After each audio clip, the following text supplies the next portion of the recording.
los desanimamos, los desalentamos. Entonces, aunque la predicación a veces sea dura, deberíamos de ir donde el pastor y decirle: mire, pastor, gracias porque hoy me dio hasta por debajo de la lengua.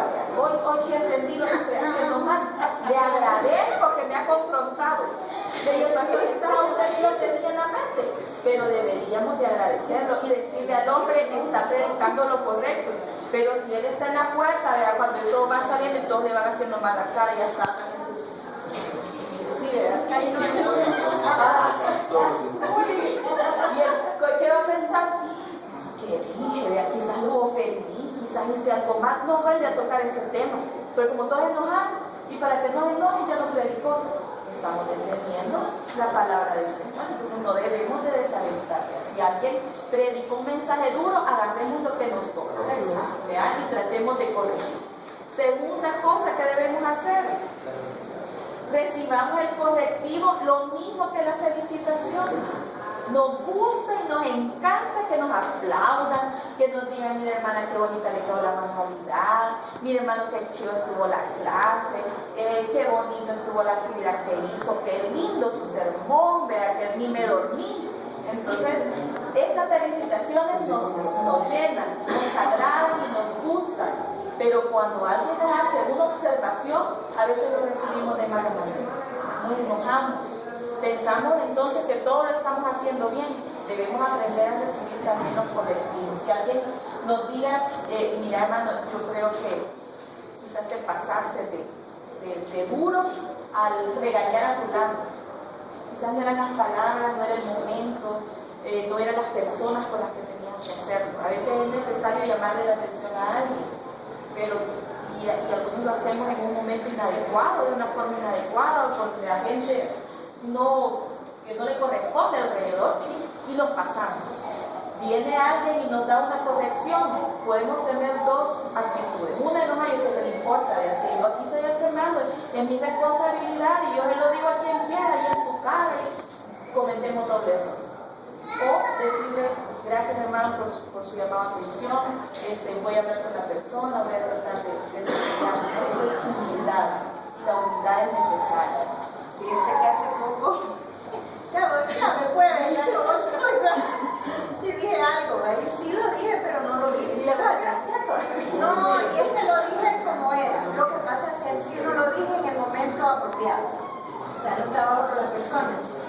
Al rato, una valiente, ¿verdad? Y llegó de mí, ¿verdad? Nada me dijo y me leyó el versículo, no recuerdo, pero está ahí en una de las epístolas, donde dice que la palabra tiene que ser sazonada y con gracia y que no hay que... Y mire, faltó sangre. Me lo dijo, y yo me le quedé viendo, tiene razón, porque es cierto, tenía razón. Lo que le dije estaba bien, el momento ya no era indicado. O sea, a veces nos pasa. ¿Cómo recibimos nosotros la corrección y cómo recibimos la felicitación? De la misma manera deberíamos hacer, agradeciendo que todavía hay alguien que nos habla y que nos corrige. Y a veces hay personas que nos corrigen cosas pequeñas, pero que son necesarias. ¿Para qué? Para hacer mejor nuestro trabajo. Sí, esencialmente. Aquí nos pasa a veces que en la premura, en el calor del sermón, el pastor se equivoca en la palabra, la pronunció mal, dijo mal la fecha, dijo mal un nombre, en la reunión pasada dijo mal del orden de los países. Y mi hermana Tommy, que fue líder de escuela dominicana y también fue maestra de escuela del pastor, ella es de las primeras que se levanta y le va a decir: mira, amigos, el orden de los países es ese. A mí me pones en vergüenza porque yo te enseño en los mapas, y aquí, mira, y aquí. Y él siempre le dice: gracias, de ella recibe la corrección. Entonces así deberíamos de hacer nosotros con todas las personas, no solo con uno. Deberíamos de saber apreciar el esfuerzo y el personas nos están dando. Porque si esa persona nos llevó a corregir, puso atención en lo que estábamos diciendo. Entonces debemos agradecer también ese esfuerzo que esa persona hace. En el capítulo 3, nos habla de la tercera cosa que debemos de tener en cuenta todos los que tenemos algún tipo de liderazgo. Nunca seducir engañosamente a las personas. Nunca seducir engañosamente a las personas para que nos apoyen de forma material o de forma financiera. A veces queremos que alguien haga algo y entonces nosotros seducimos, no engañamos, pero seducimos a la persona. Le decimos, le hablamos, le presentamos la cosa de tal manera que los convencemos a hacer lo que nosotros queremos, ¿verdad? Eso se llama manipulación. No debemos ejercer ni la manipulación espiritual ni la manipulación psicológica. ¿Cuáles son esas? La manipulación espiritual es cuando hacemos algo que es correcto, como dice la hermana, tomar un versículo para hablar con una persona. Y entonces encontramos aquel versículo de que el que al pobre da, Dios presta, ¿verdad? Por eso préstame $50. Y entonces vamos con una manipulación. Estamos usando la palabra del Señor para convencer a las personas de hacer lo que nosotros queremos. O comenzamos a decir, no, es que no vemos el fuego del Señor aquí porque ustedes no quieren venir a hacer tal cosa o no quieren apoyar en tal otra. El Señor se lo va a demandar. El Señor está puesto sus ojos sobre usted. Y entonces uno se comienza a sentir mal y dice, quizás es cierto, ya no lo hace por convicción, sino que le han manipulado por obligación, le han manipulado su sentido espiritual. Y la otra que es el material, ¿verdad? Si no les voy a descontar, si no hacen tal cosa, descuento. Si no hacen tal otra, como decían para la marcha de la mañana, ustedes se tienen las consecuencias, ¿verdad? Si no acatan estas restricciones. Y está bien que el mundo lo haga, pero cuando lo hacemos en la casa del Señor, estamos haciendo un abuso de la responsabilidad que el Señor nos ha dado y del privilegio. Entonces debemos abstenernos a ser manipulativos, de convencer a las personas. Qué bueno es cuando las personas trabajan para el Señor de su propia voluntad. Y a veces quizás lo que falta es ejemplo. Si nosotros vemos que alguien se levanta y solito está barriendo toda la iglesia, les aseguro que sin pedírselo a nadie, otros se paran y se ponen a ayudar. Porque el ejemplo arrastra, principalmente cuando estamos hablando de liderazgo. Pero si usted quiere que todos vengan a la vacía y a barrer todo, y usted no va a venir, que es el líder, ¿verdad? O se va a sentar a ver cómo todos los demás trabajan, va a ser bien difícil que la gente haga lo que usted les está pidiendo, aunque sea correcto. Cuando ellos miran que usted va de bandera, va adelante, promoviendo aquello y que usted lo hace y lo vive porque cree en eso, entonces las personas se van a levantar para todo. Sí, esas son tres cosas que no debemos olvidar los que tienen liderazgo espiritual, ¿verdad? Y el que es neófito ya sabemos que va a negar el liderazgo, pero usted que lo quiere con responsabilidad lo va a hacer de esa manera. ¿Preguntas hasta aquí? ¿Ninguno? Ya son las 7. No vean. Ahí terminaríamos Miqueas. Terminamos con eso, Miqueas. Y seguimos con Nahum. Nahum.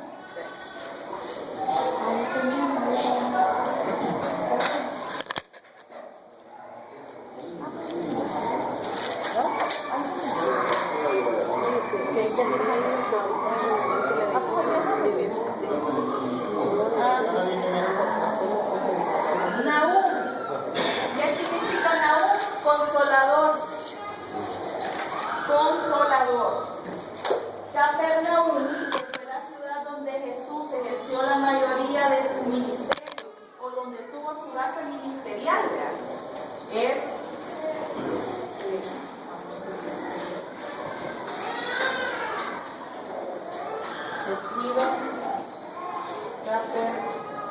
Capernaum, o Capernaum. Entonces esta H es la que desaparece. Unen aquí Capernaum, que quiere decir la ciudad o la villa de Nahum. Ciudad de Nahum. Eso significa Capernaum. Y muchos piensan que la ciudad se llama así por el profeta Nahum, que era originario de ese lugar. El libro de Nahum retoma un tema que ya fue tratado en tiempo anterior, con más de 100 años de anterioridad, que es el mismo tema de Jonás, la destrucción de Nínive. Es exactamente el mismo tema de destrucción que Dios habló para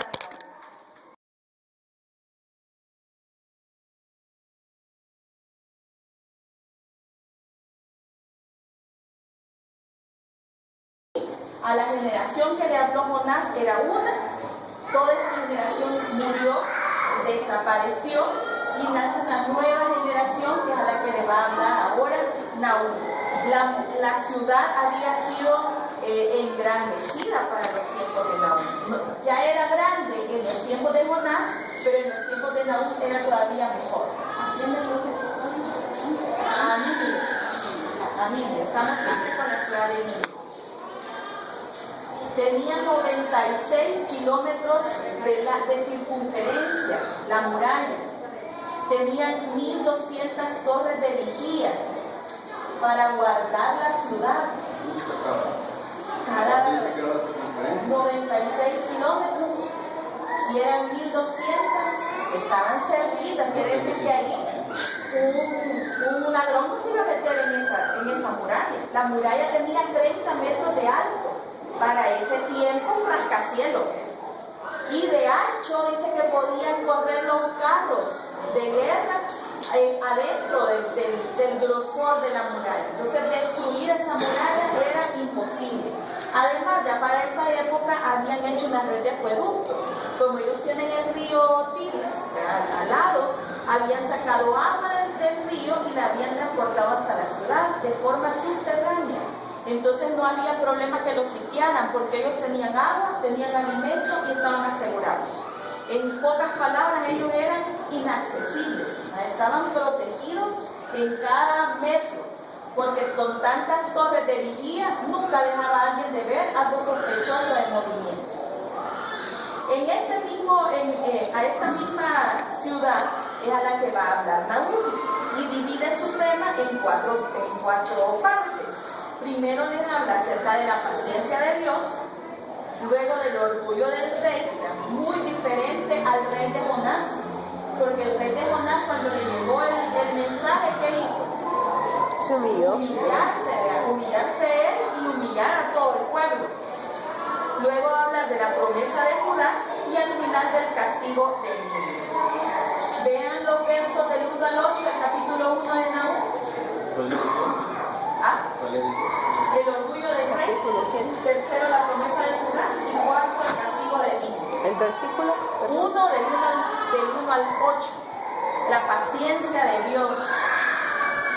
Y dígame si no le tuvo paciencia a Dios, que le envió un profeta y después un segundo profeta y ellos no eran ni siquiera parte de Israel. Eran enemigos. ¿Qué dice?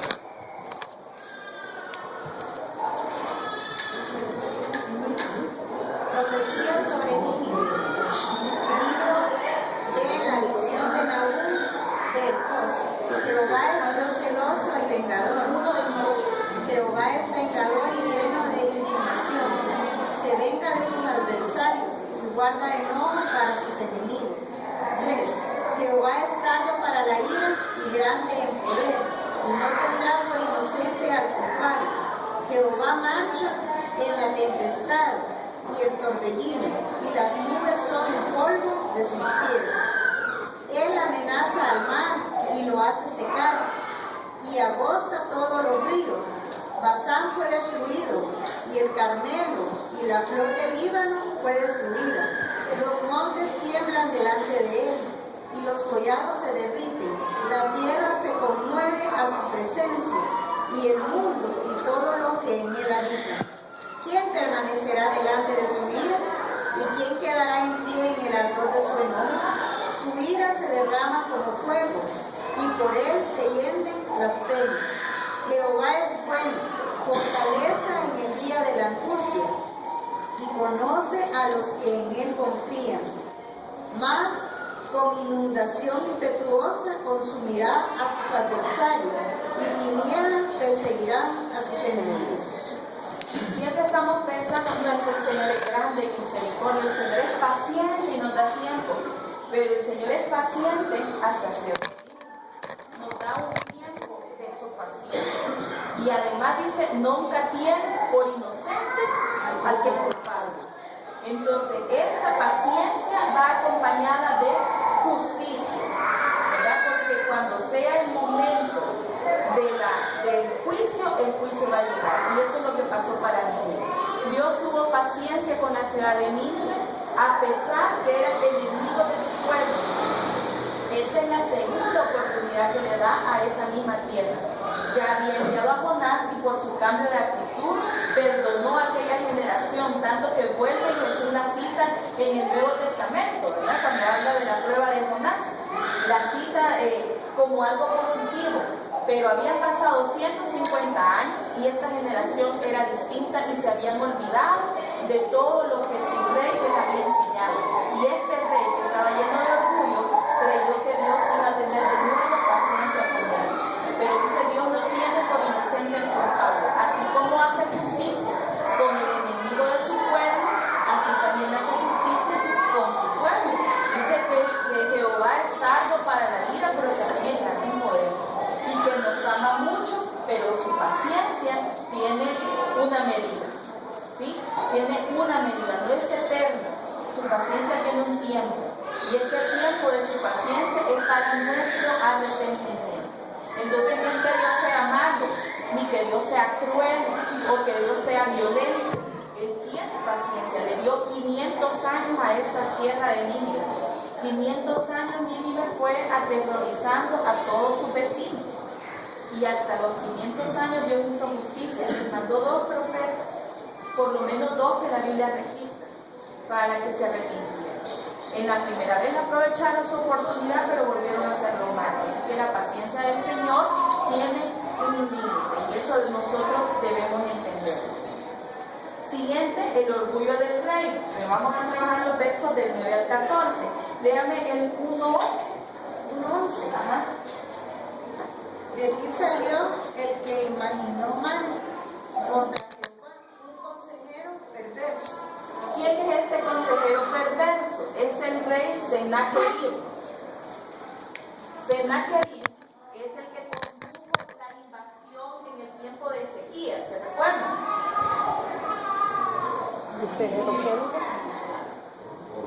Al reino del norte, y llegó al reino del sur y se quedó en las puertas de Jerusalén. Dios detuvo esta invasión y entonces ellos fueron alejados. Lo que habla el versículo. Consejero En el perverso. 1:11 estaba. Sí, Ajá. Sennacherib. Está hablando entonces de este mismo rey que había invadido, que se llama Sennacherib. Para este momento en Nahum, Sennacherib ya había muerto, pero al parecer su orgullo, su forma de ser había contaminado a toda esa generación. Entonces hacen un espacio para decirles, miren, el ejemplo que les dio su líder, este Sennacherib, y lo que hizo, agrandó más el problema de y lo llevó más al error. Este Sennacherib era tan grande que mandó a construir un castillo que para el momento de su época no había ningún otro castillo que se pudiera comparar al que él había construido.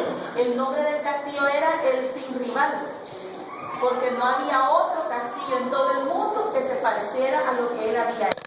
Ahí en el folleto que les envié aparecen algunos diseños de dibujo que recuperan más o menos la imagen que tenía este palacio Sin Rival. Tenía más de 80 cámaras llenas de estatuas decoradas, solo para el placer del rey. Entonces, este Sennacherib era una persona muy orgullosa, pero aunque era una persona muy orgullosa, había probado también el poder del Señor, y eso le sucedió cuando trató de invadir el reino del sur. Hay algo que se llama el cilindro de Sennacherib, o el prisma de Sennacherib, o el prisma de Taylor. Ese está en un museo y registra todas las batallas que llevó Sennacherib, y todas las batallas las ganó excepto una, la batalla que fue a luchar en el reino del sur, y él lo dice esa parte de traducción: y en cuanto a Ezequías, el judío que no se sometió a mi yugo, yo rodeé y conquisté 46 pueblos amurallados e innumerables asentamientos pequeños alrededor de ellos, usando rampas y máquinas de sitio y atacando con hombres de infantería. Les traje como 200.000 gentes de todos los rangos. El mismo Ezequías lo encerré en Jerusalén, su ciudad real, como un pájaro en su jaula, los guerreros y tropas selectas que él trajo para fortalecer su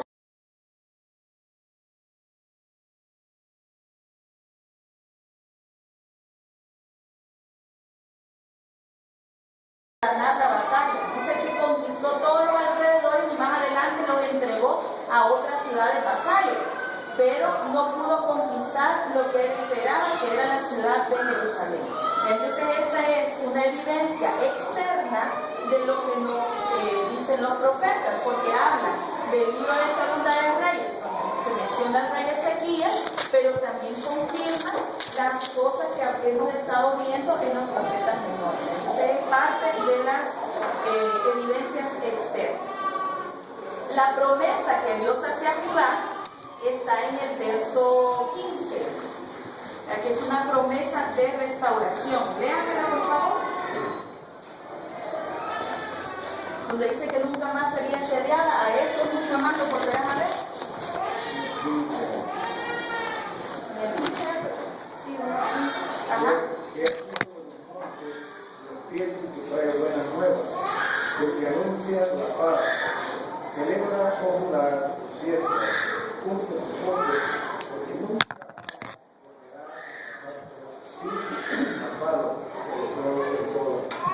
¿A quién otro le digo lo mismo? A eso nunca lo volverán a ver. A Moisés al cuando faraón. venían persiguiéndolo los egipcios. Fue el faraón. ¿Y volvieron los egipcios a someterlo? No, ¿verdad? Entonces lo mismo va a suceder con Nínive. Nínive había asediado a la ciudad de Dios por mucho tiempo. Entonces le digo, voy a hacer justicia con estos que te están haciendo daño y yo también los voy a destruir. ¿Cómo iba a ser de grave la destrucción? Que iban a desaparecer completamente del mapa, iban a destruir toda su ciudad, la ciudad amurallada que estábamos viendo iba a ser completamente destruida. ¿Preguntas hasta aquí?